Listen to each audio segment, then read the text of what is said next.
All right, let's jump right in. I want to ask you something. When I say the word desert, what's the very first image that pops into your head? For most of us, right, it's this huge, empty landscape of sun-scorched sand.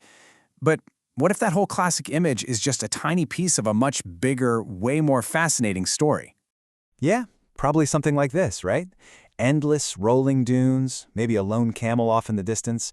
I mean, this is the postcard. It's the Hollywood version of a desert. And look, it's not wrong, but it is so incomplete. It's really time we updated that mental picture.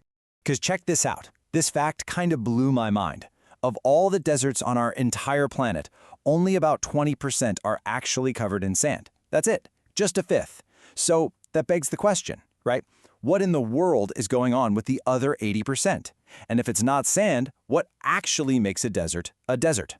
So to get to that answer, we've got to zoom out a bit. We need to appreciate just how huge these arid lands really are on a global scale.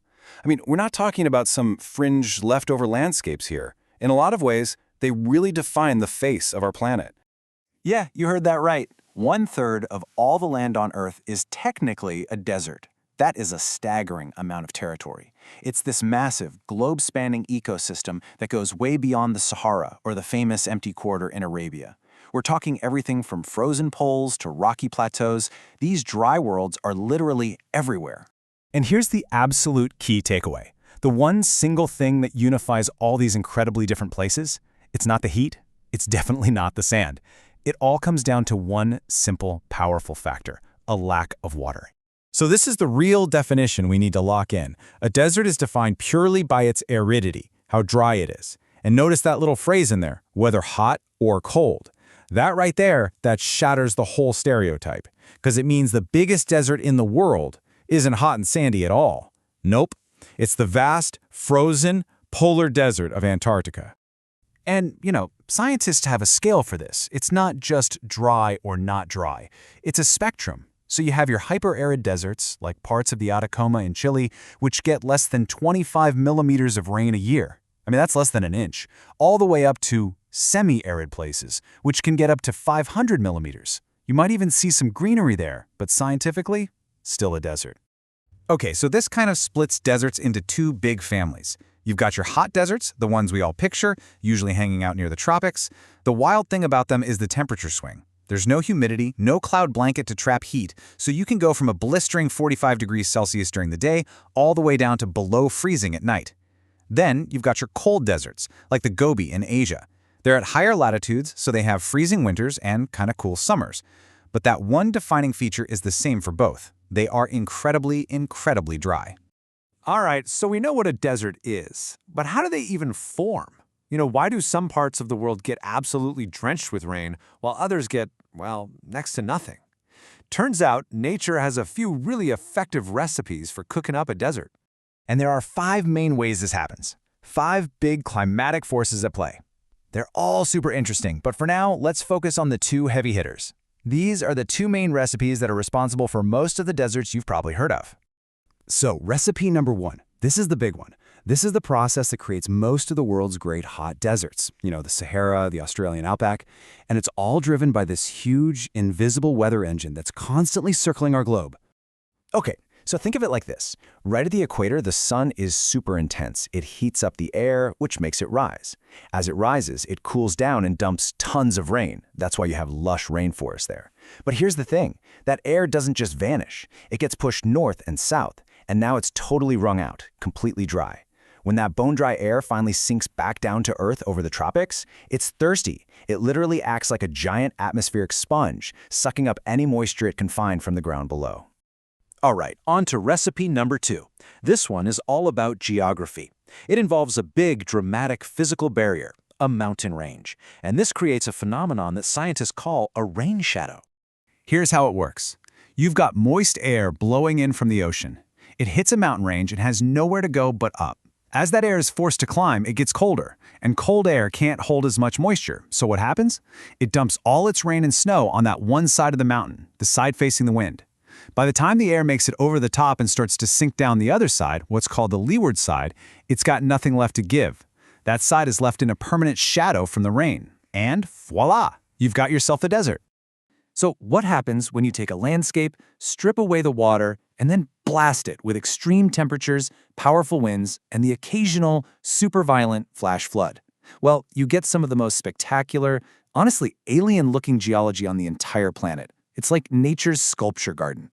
Yeah, the result is anything but a soft sandy beach. Those huge day-to-night temperature swings literally crack rocks apart. The wind acts like a sandblaster, grinding them down over eons. And on the rare occasion that rain does fall, it's not a gentle shower. It's often a violent torrent that can carve deep canyons in a matter of hours. This is relentless, powerful erosion at work. And let me introduce you to some of the stars of this geological gallery. You get these incredible flat-topped mountains called mesas. Over millions of years, they erode away into these lonely, iconic towers we call buttes. You find giant, isolated rock hills just rising up out of a flat plain, like Uluru in Australia. Those are called Inselbergs.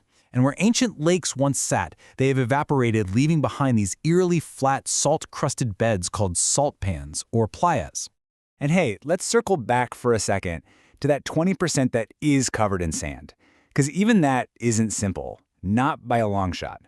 Depending on how steady the wind is and how much sand is available, the wind sculpts these dunes into the most incredible complex shapes. You get crescent-shaped dunes, long, straight, linear dunes, and even these massive star dunes that are formed when the wind blows from lots of different directions.